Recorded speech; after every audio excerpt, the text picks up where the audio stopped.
How do you feel when you switch to Geico and save on your car insurance? It's like going to work on one Thursday morning and thinking to yourself, just one more day until Friday. But then somebody in the elevator says, Happy Friday! Then you check your phone quickly and discover today is actually Friday. So yes, Happy Friday, random stranger in the elevator. Happy Friday indeed. Yep, switching and saving with Geico feels just like that. Get more with Geico. This episode is brought to you by Progressive Insurance. Fiscally responsible, financial geniuses, monetary magicians. These are the things people say about drivers who switch their car insurance to Progressive and save hundreds. Visit Progressive.com to see if you could save. Progressive Casualty Insurance Company and Affiliates. Potential savings will vary. Not available in all states or situations.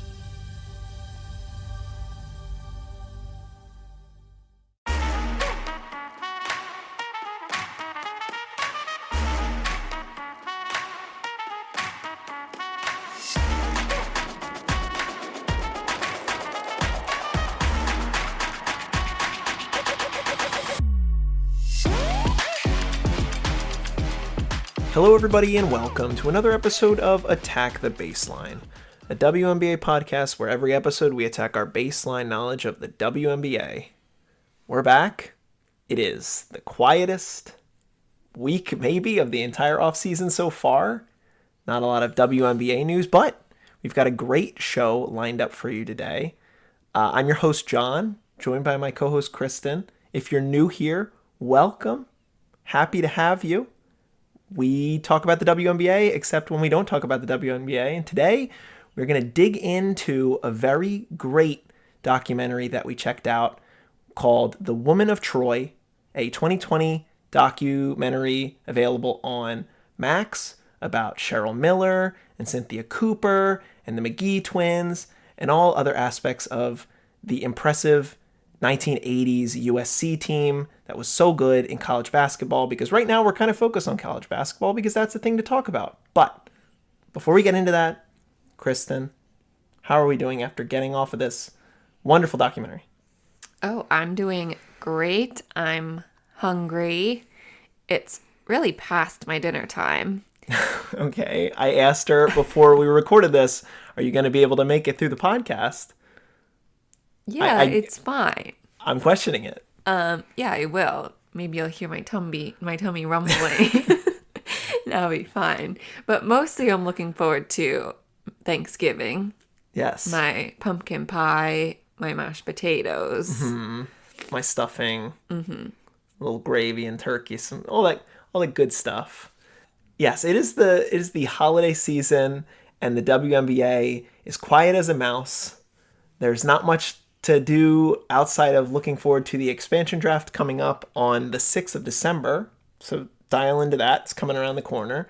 But like I said, we had to fill the show with some extra material, which we found through this documentary on the great Cheryl Miller, a player that I was very excited to get into and learn about because we've talked about her in previous pods, but there's so much to learn about her that I just... And really not much at all. Interestingly enough. Right. Things that I didn't know until today. Mm-hmm. I really attacked my Cheryl Miller and USC Trojans women's basketball baseline. Good. In doing this documentary, so I'm very excited to talk about it.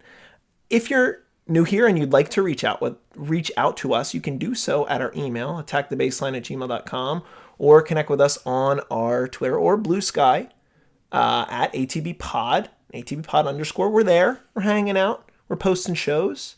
We're doing great stuff. And yeah, why don't we get into the news? We got a couple news items, small news items. Well, really big news items that we didn't talk about last week in our last episode. Uh-huh. But we have the results of the lottery in the WNBA. Yeah, the lottery was kind of weird. It's kind of lame. Kind of really disappointing to me. Like, I thought we were going to see all the balls, like, shoot up into a thing, and they were going to, like, read the combinations, and then it was going to be, like, more dramatic than how it was. No, it was kind of anticlimactic. You know, you had Angel and Rakia and Aaliyah and Maddie Segrist. Just hanging out, waiting. Yeah, why wasn't it? Could have been J.C. Sheldon. That would have like made more sense. Could have been an email. That's what it could have been. Shut up. But congratulations to the Dallas Wings, who are the likely winners of the Paige Becker sweepstakes. She does have a year left of eligibility if she decides she doesn't want to come out. But I feel bad for them. She's going to play for Dallas. She's going to play for Dallas. Literally everyone's crapping on Dallas because of this. They're like, Paige does not want to play in Dallas. Who would want to play in? Paige wants to play in LA. Okay, Paige hasn't said that as far as I've heard. And Dallas seems perfectly good. Like, yeah, they could be a win now team if they do the right thing and they retain Satu. More than LA, I think. Yeah. With Cam coming off injury, like Cam's almost a rookie too. So like I wouldn't expect the Sparks to, challenge in the way that I think Dallas could. Yeah. If they do the right things with their roster. Right. And sign, good free agents. Did we find out if the pick was actually Dallas's or if the pick was... It was Dallas's pick. Okay. It would have come up Chicago's if it was swapped. What? They would have... Like, it would have said, Chicago, you won the first overall pick, and then they would have shown Dallas taking the pick. But they went, backwards, though. Right, they went from 4, 3, 2, 1. When Chicago got the third overall pick... Yeah. That was Chicago's normal pick. But that could have been Dallas. You're saying if Dallas and Chicago were opposite, they would have gone up and said Dallas won it, and then said LA, and then said Chicago, and then said, just kidding, it's actually Dallas, Chicago. No, I think it would have gone, we would have seen Washington, we would have seen Dallas, we would have seen whoever of LA or Chicago, in this case, let's say LA, and then it would say Chicago, but then we would swap. I don't feel like they would have done that. Like, they didn't show us any of the process at all. I don't know. Well, apparently they said didn't even need the pick swap. They were reporting that afterwards. So as far as I know, Dallas won it with their 27% odds. Mm-hmm. So congratulations to Dallas. Congrats. And like we said, LA, you get the second overall pick. Not a bad position to be in. No. There's plenty of good talent there too. Yeah. And then Chicago gets their third pick. Washington gets the fourth pick. And then the Valkyries get the fifth pick and down.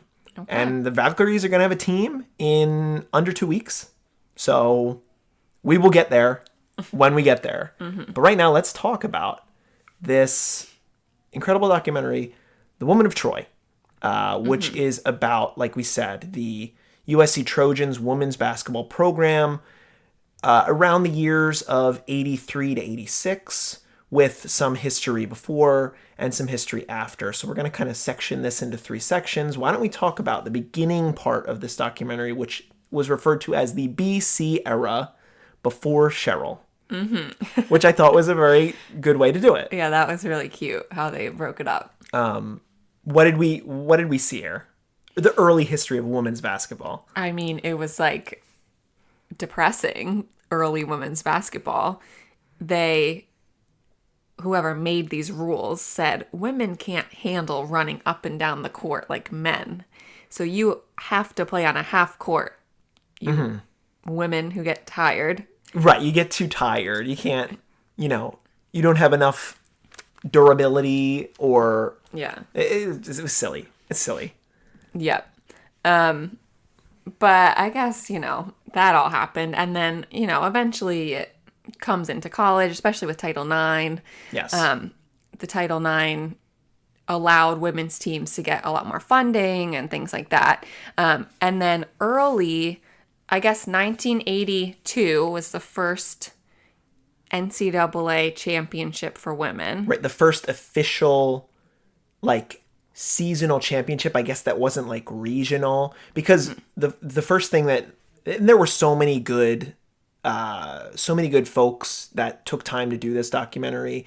Gino Ariema explains how good Immaculata College, which is very close to where I grew up, very close to Philadelphia, how good they were in the 70s. But like you said, it wasn't until 82 that we have our first official NCAA championship, which I guess is when they adapted however the men did it. Because I'm pretty sure the men's championships were well before that. Oh, of course. But it's in that 82 season that we are introduced to the Louisiana Tech Texters. The Texters. Talk about the Texters. What was special about the Texters? What? The mascot was actually a bulldog, but the coach didn't want the women to be called the B word. Oh, right, because dogs are, Because of female dogs. Mm-hmm. Which, like, that would be pretty crazy if that was what happened. Correct. So she was like, no, we're going to be called the Texters, which is, like, hilarious in current lingo. Right, but it's Techster, not like, what's that? Not like not like they're texting on their cell phones, which didn't exist.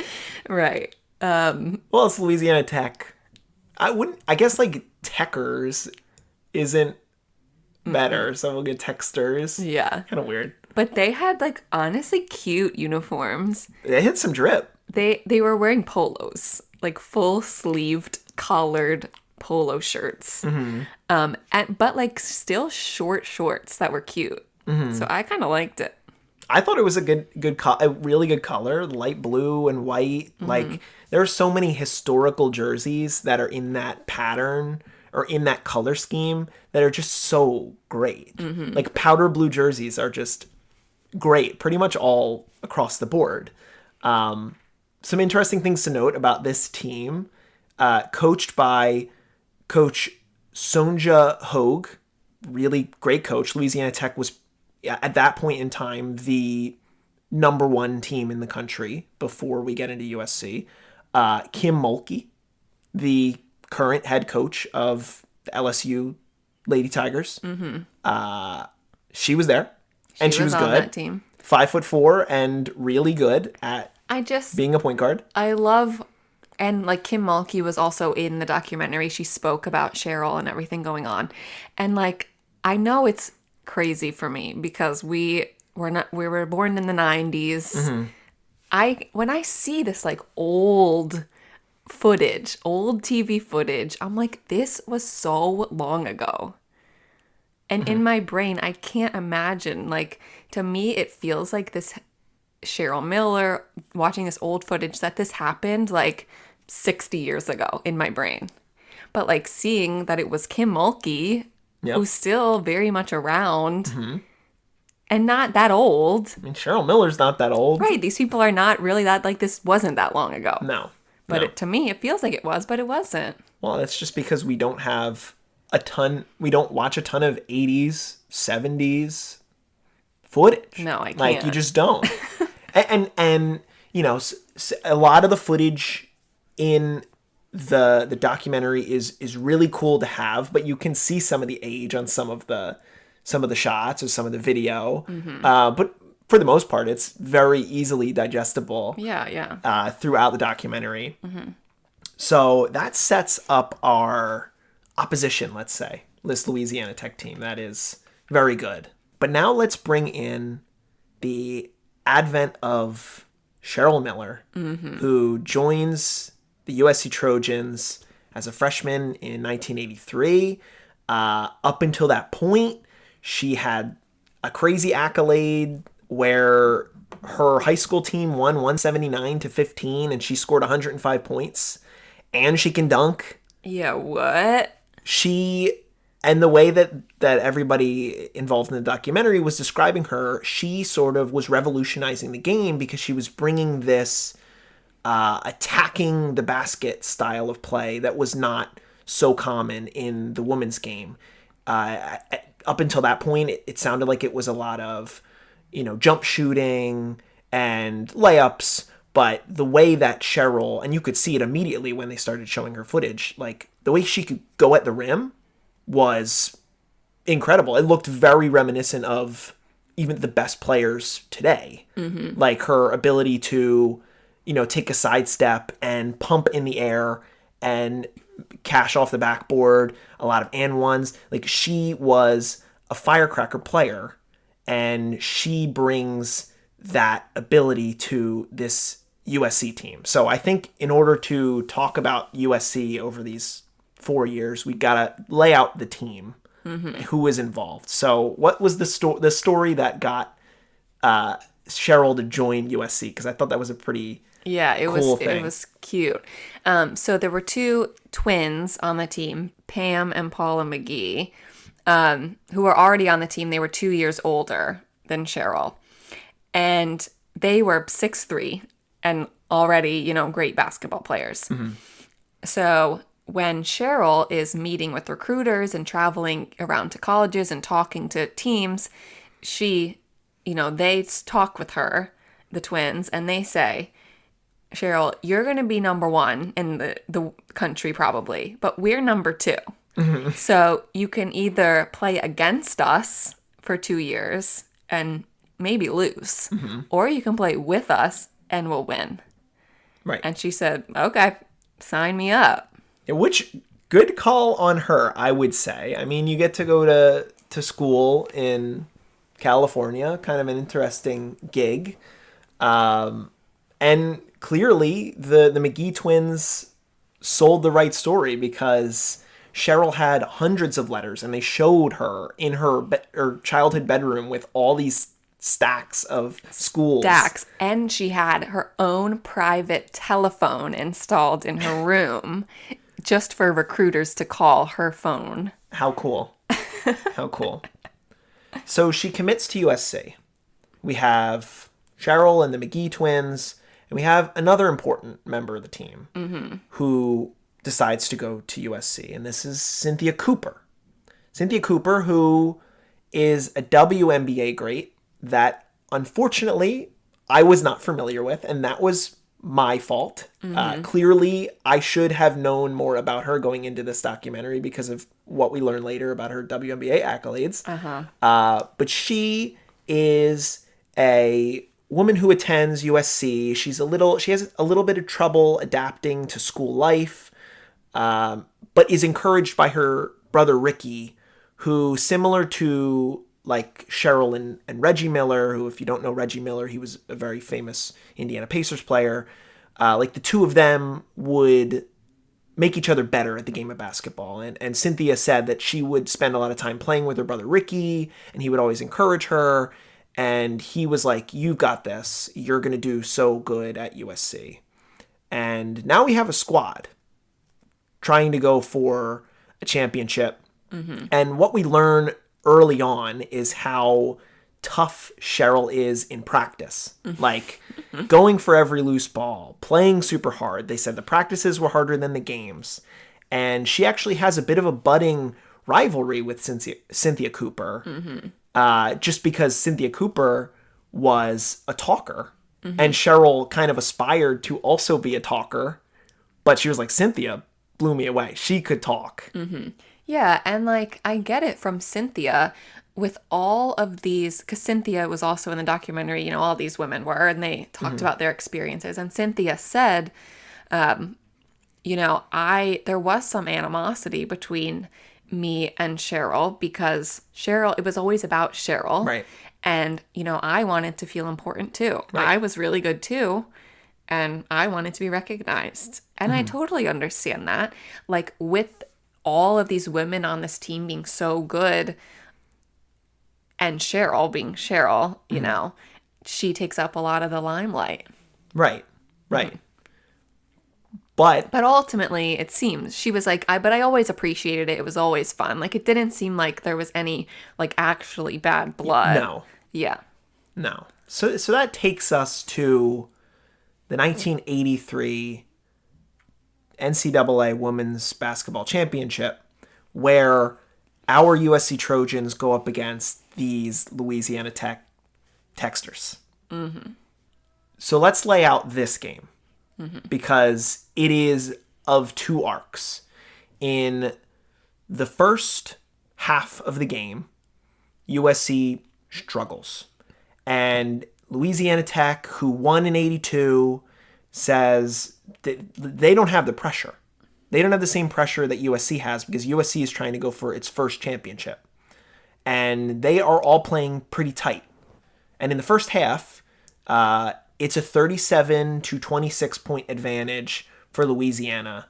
And USC goes to the locker room, and Coach Linda Sharp says, we're going to do one thing, and it's going to change the game.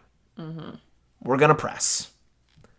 Which, if you're unfamiliar with pressing, that's just when you play really strong defense, full court, basically.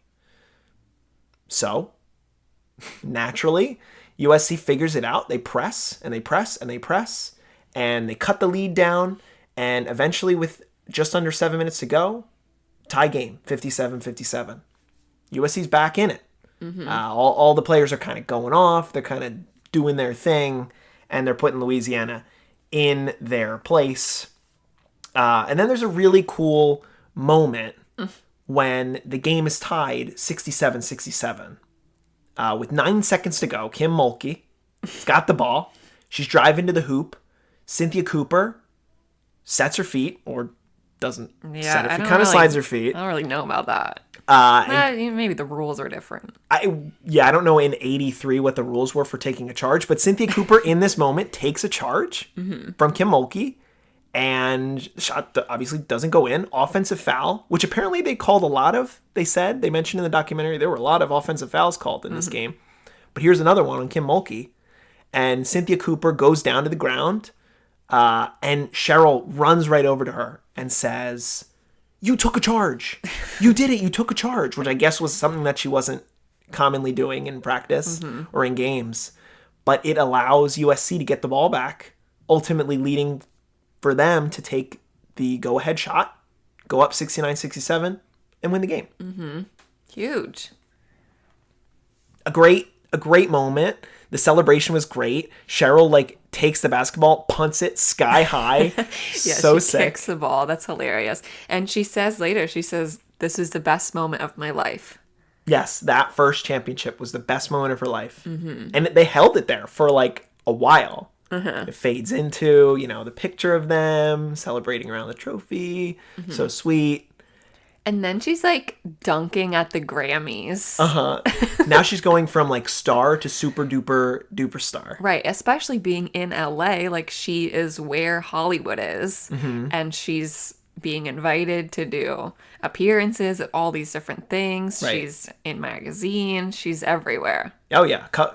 Sports Illustrated cover. It was crazy. She said that, they had the Showtime Lakers at that time, Magic Johnson, and they were the Hollywood USC Trojans. Some people would say, "Hey, Hollywood," and the entire team would all turn around and be like, "Are you talking to us?" Because they were the moment at that time. And every one of their team was going to return for the 84 season.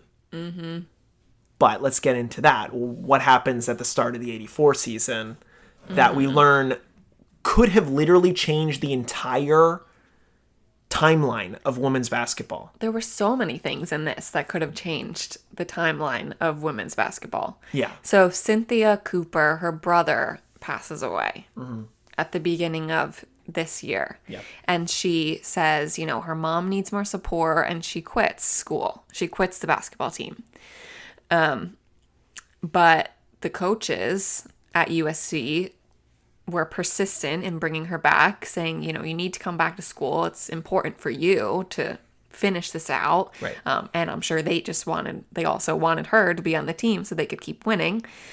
So good for everyone if she comes back, and she eventually does. And then they lead the team again to winning in 1984. Right. So back-to-back championships for the Trojans. Pretty sweet. Which leads into the next historical event, the 1984 Olympics, which takes place in LA. And, these women are the best women basketball players. We didn't mention it, but they do say early in this documentary that 1976 was the first year that women's basketball was an Olympic event. So this would be the third Summer Olympics where women's basketball is a thing.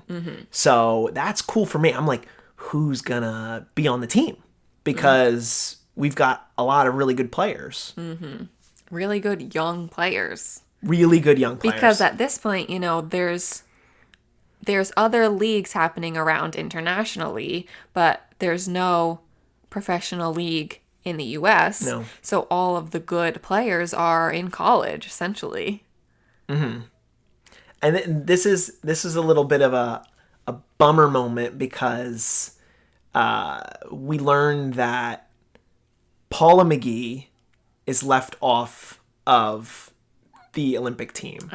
And there was a lot of hope that both twins were going to make it. There were a lot of these cute little videos of Pam and Paula being like sideline reporters at USC practice where they're interviewing Cheryl as if they are, sideline reporters. And it's just so funny because clearly these twins have such a great personality and they play really well off of Cheryl. And they were so funny in the documentary. So good. Like, I need to look them up more and see what they've been up to. They're hilarious. And the two of them, like, sitting next to each other, they talk about, another of the speakers talk about how, like, they look really alike and but they like act completely different. Yeah. And one of them is like way more boisterous than the other. And sadly, Paula gets left off the Olympics. Right. So now it's Cheryl there, Pam's there, and they get to be coached under Pat Summitt, who, if you don't know who Pat Summitt is, I know I say that a lot of players and coaches are goated, but like she is the peak of women's basketball coaching. Like the greatest name in and she's passed. She passed from cancer a couple, a while ago at this point. But she's amazing.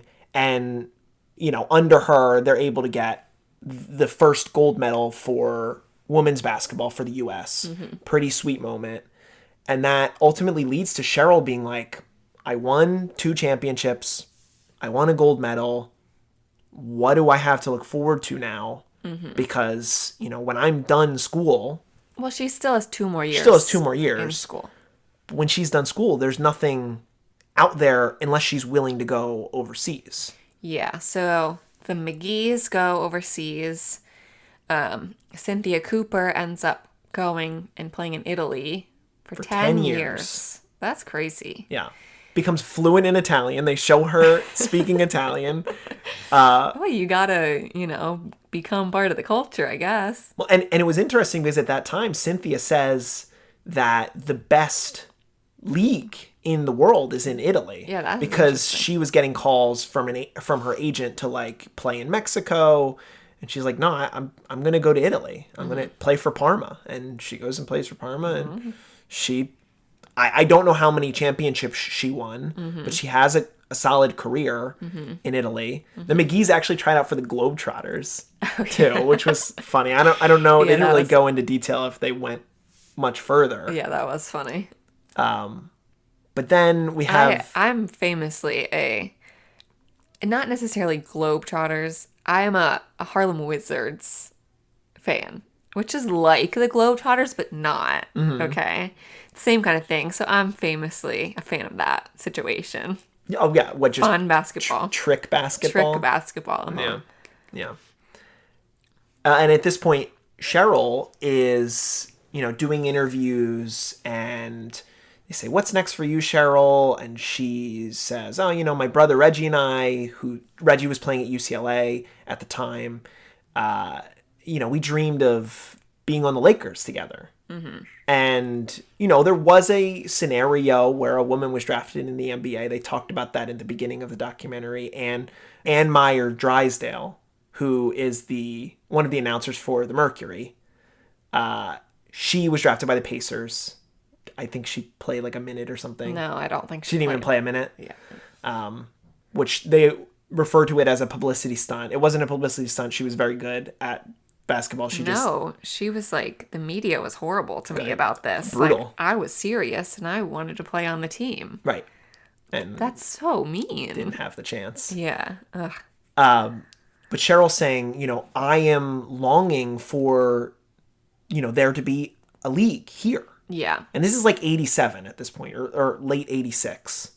after she's done her college career. Yeah, well, she doesn't win again in college. Right, she loses in 85, loses in 86. Yeah, that's a bummer. I guess, with everyone that's been graduating and leaving, the team wasn't as good.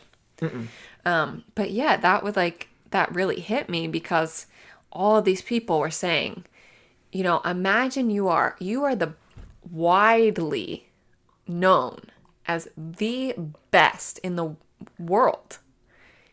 Everyone is saying she's the best women's basketball player in the world. And she's 22. She's 22.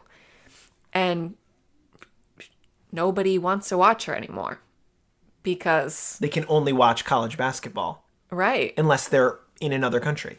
So she either goes overseas and everyone forgets about her because I guess we'll talk about later what happened with Cynthia Cooper. And there's nowhere for her to go. There's no league for her. She can't play anymore. Right. So it's this that's so depressing. Sobering moment until we lead into the saddest moment of the documentary. Need new glasses or want a fresh new style? Warby Parker has you covered. Glasses start at just $95, including anti-reflective, scratch-resistant prescription lenses that block 100% of UV rays. Every frame's designed in-house with a huge selection of styles for every face shape. And with Warby Parker's free home try-on program, you can order 5 pairs to try at home for free. Shipping is free both ways, too. Go to warbyparker.com/covered to try 5 pairs of frames at home for free. warbyparker.com/covered. How do you feel when you switch to Geico and save on your car insurance? It's like going to work on one Thursday morning and thinking to yourself, just one more day until Friday. But then somebody in the elevator says, Happy Friday! Then you check your phone quickly and discover today is actually Friday. So yes, Happy Friday, random stranger in the elevator. Happy Friday indeed. Yep, switching and saving with Geico feels just like that. Get more with Geico. Let's talk about that. This is a moment that, it's not super graphic, but Cheryl is playing in pickup game with some of the football players, I guess at USC still after she's done. And they had been playing pickup, she said, 9 or 10 games. And she was starting to get, a little tired. And she says, all right, I'm good, guys. I'm gonna sit this one out. Because, all these guys probably wanted a piece of her because she's the best. And I'm sure she was cooking them. But she says, I'm going to sit this one out. And they say, oh, come on, play one more game. And she's like, okay, I'll play one more game. And there was a play where she was going for a loose ball. And there was a player on the ground. And she tried to jump over him. And she got over him. And then she lands on her knee. And she hears a pop. And that's no good. She's able to walk back to the nurse's office. They check it out. They're moving her leg around. And then Cheryl said, the nurse's face goes completely white. And Cheryl's like, what's wrong? What happened? And she's like, you tore your ACL. And in that moment, the nurse says, I think your career is over. Which is so sad because we in 2024, an ACL surgery is 6 to 8 months recovery. And then you're back out there. Some of the best players in football, in baseball, and basketball, they're getting these ACL injuries, PCL injuries, all these knee injuries, and they can come back immediately the next season or even in the same season. Yeah. No. In certain cases. What? Cameron Brink just tore her ACL. Right. And she's fine. And she's going to okay. play. Yeah. But unfortunately, that time in 86, medical tech is not there. And they said in the documentary, if it was 10 years later, she probably would have been able to, recover for a year and get back. But there just wasn't that for her, which is so sad. It's so sad. And also I feel like I can't conceptualize, A moment like that. Yeah. Career-ending injuries. Career ending when you're already so depressed about, oh, I'm going to have to go play overseas. She said, I probably would have gone to play overseas. Right. If that didn't happen. Right. Yeah, that's just so you don't think about how lucky we are now to have these kind of medical innovations. Yeah. When really not that long ago, they wouldn't have been able to do anything like that. Yeah. No, it's crazy. And Kristen and I, neither of us have torn our ACLs. Oh God, don't even. Don't even put that on. I shouldn't even put that out there into the world. But like, yeah, We don't play many contact sports, okay? No. When we're hooping, it's just me getting a rebound from myself, and breaking another shot. Yeah. But that is like it drops this pin on this documentary, and Cheryl puts it like, I had become a toothless lion was the analogy that she made, because I used to be at the top of the food chain, but I couldn't eat anymore. Which is like, damn. That hurts. So, naturally, So now we go to AC after Cheryl. after Cheryl. First shot we get, we see Candace Parker, and we kind of go all over the place. This is like the last 10 minutes of the documentary. We see Pat Summitt's rise to legendary status in college basketball. Gino Auriemma comes over from Italy, even though apparently he grew up around Philadelphia, which I did not know. Should note, Gino Auriemma just this week became the winningest coach in all of college basketball. Helps when you're the UConn head coach and you get all the best players all the time. Yeah. But shout out to Gino.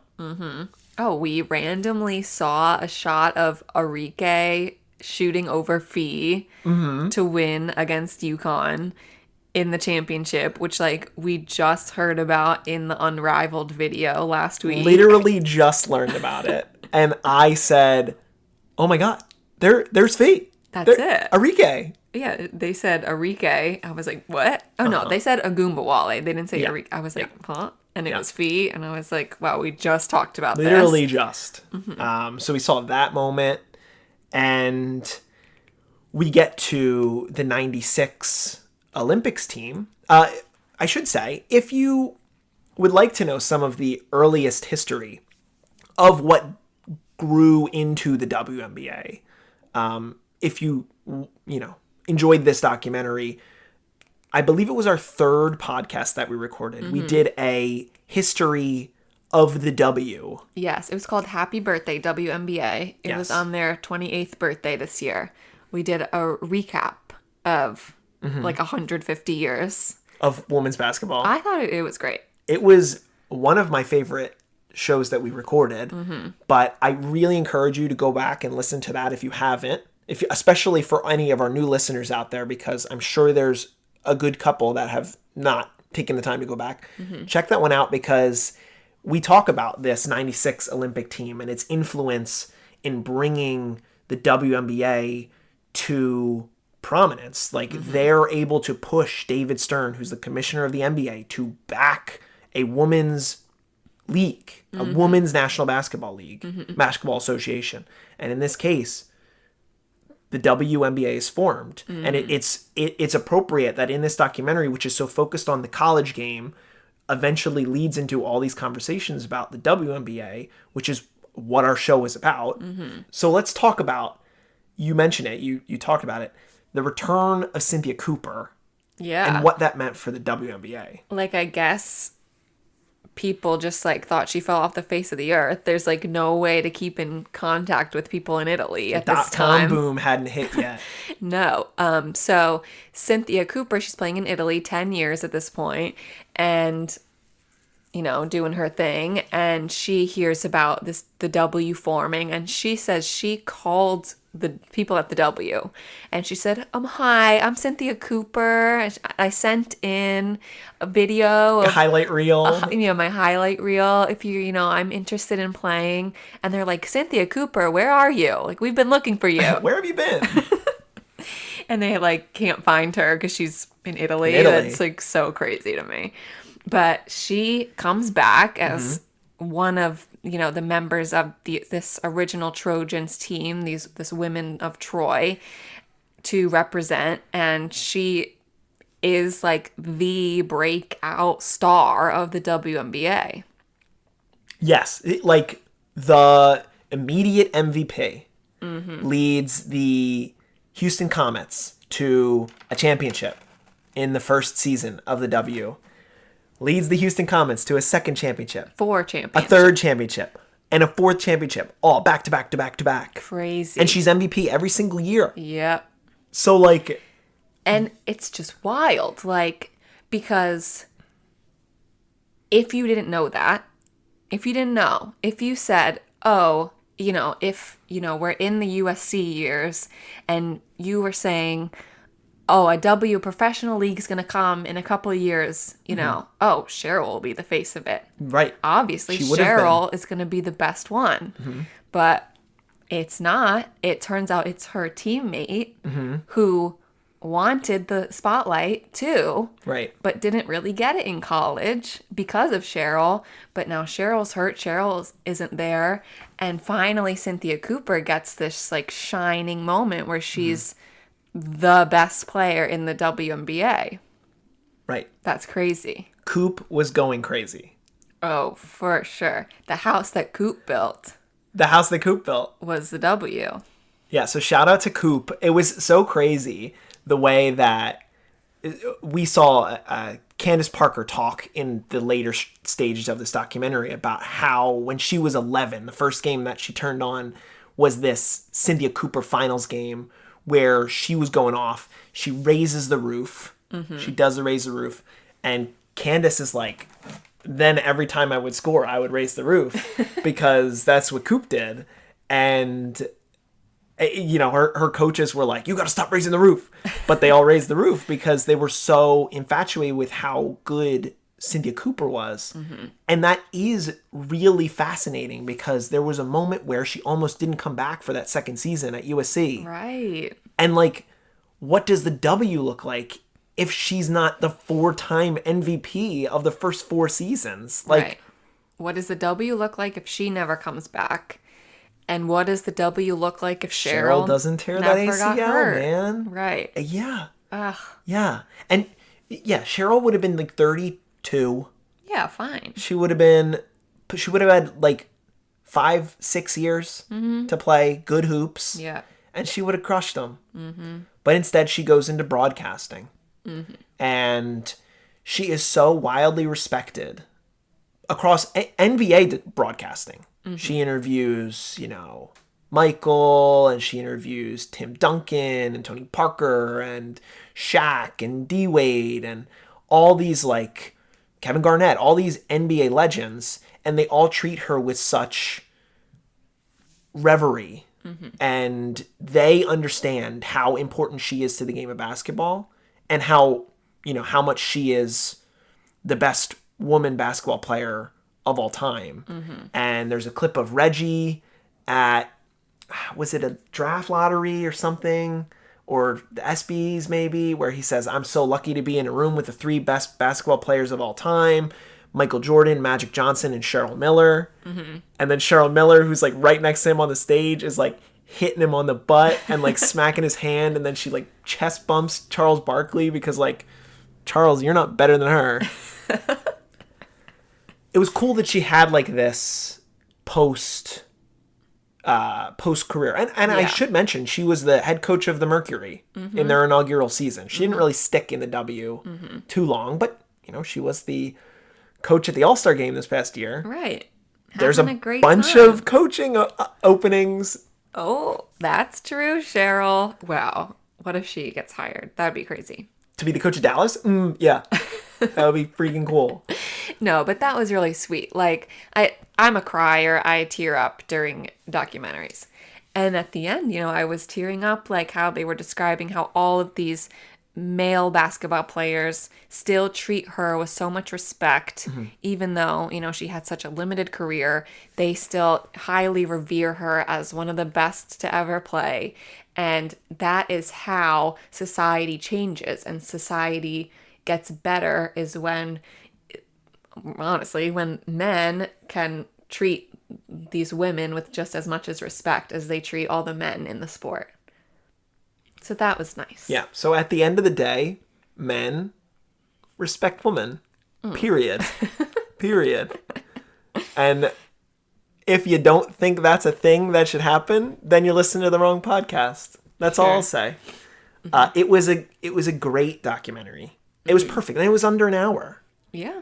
If you have a Max subscription or if you have means of acquiring a documentary from 2020, I'm sure it's out there somewhere else.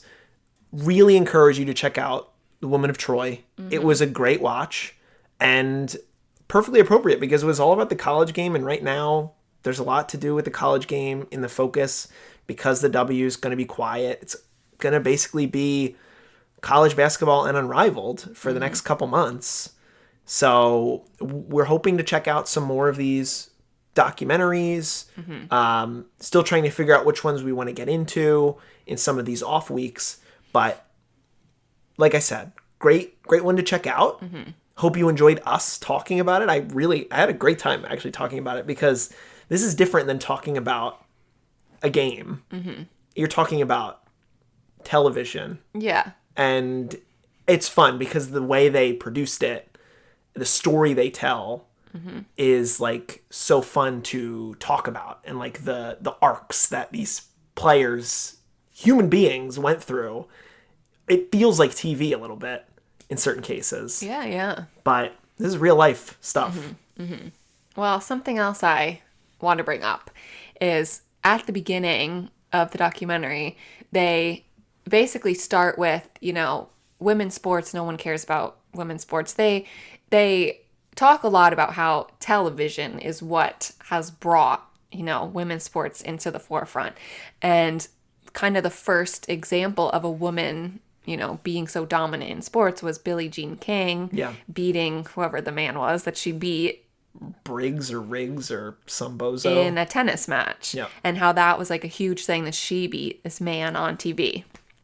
And something that I've been thinking about a lot really this whole year is that I feel like there should be some game that's some of these NBA players versus some of the W players. Sure. And like, I know we did the whole Steph and Sabrina 3-point contest situation. Keep doing it. Do it again. Yeah, that was fun. Do it again. And like, yeah, I guess there was a whole like issue with, will Sabrina shoot from the NBA 3-point line or will she shoot from the W line? Because the W line's closer. But she was like, no, I'll shoot from the NBA one. Right. And she loses, whatever.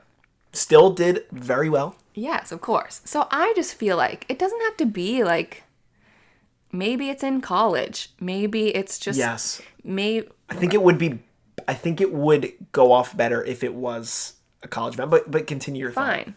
Right. It could be like a college game to like a fun preview before the tournament. Right. Like, here's some of the best college players playing against each other. Or it could be like during the WNBA's All-Star weekend, like bring in some NBA players and have them play against each other. I just feel like that would be fun, and that would bring even more eyes of people who care about these men players. Would bring more eyes to the women. Right. And I don't know. I think it could be a really good, like, you can't just say, oh, the men would win. You can't say that. No, I don't think you can. But the thing that I would worry about, and I'm very in support of it happening if it were to ever happen, is that these egotistical NBA players, when there's nothing on the line, they just don't play the same way. So I don't know what they would do. Take advantage of that. I agree. Because they are being idiots. Right. And then you beat them. Right. Yeah. I don't know. It's just like there's always been so much distance between the men's basketball and women's basketball. And finally, it's closing. Right. Asia Wilson could be an NBA level talent. Like, plain and simple. Of course. Nafisa Collier could be an NBA level talent. Dejanay Carrington could defend at the NBA level. And I'm not saying like get the biggest dudes to play against Caitlin Clark. Like, I'm not saying that. No. But I think you can make it fair and make it fun. And I think that should Taco happen. Fall, get out there and guard Caitlin Clark. Please, Taco. Save us, Taco. Yeah, that's my 2 cents. And I think it's a good 2 cents. You got anything else? No. I'm ready for dinner. I think it's time to go eat dinner. You see, the arc of this podcast, Kristen was hungry. We recorded it, and now it's time for dinner. You can't write this stuff. Crazy, crazy stuff. Again, one more time, if you missed the title, which it will be in the description of the episode, Woman of Troy, available on Max from 2020, if you can find it. Again, if you want to send us an email, attackthebaseline@gmail.com. Or, again, we're on Bluesky and Twitter at ATBPod _. And, look forward to more of this type of stuff in the future. And look forward to expansion draft because it's right around the corner. But until then, Kristen, I'm staring at the baseline. What are we going to do? Attack it. Attack the baseline. Thank you again for listening, and we will be back soon. Enjoy your Thanksgiving, and happy holidays. Bye.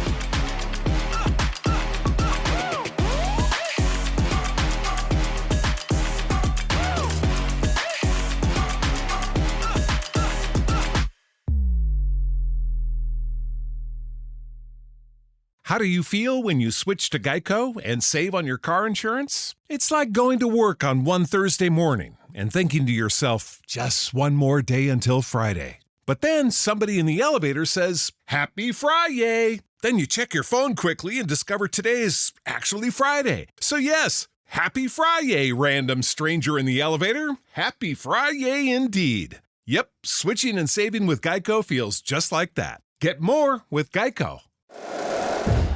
Hey everybody, I'm Trevor Sikkema, host of the PFF NFL show, here to tell you what you can find on all of our shows throughout the week. On Mondays, we have the Grade Release Show, where myself and Dalton Washman break down every single game that you just saw in the NFL. On Tuesdays, we have the Quarterback Breakdown with Seth Galina. On Wednesdays, we've got the Rookie Review with John Ledyard and the preview for the upcoming week in the NFL. So make sure you are subscribed to the PFF NFL show wherever you get your podcasts.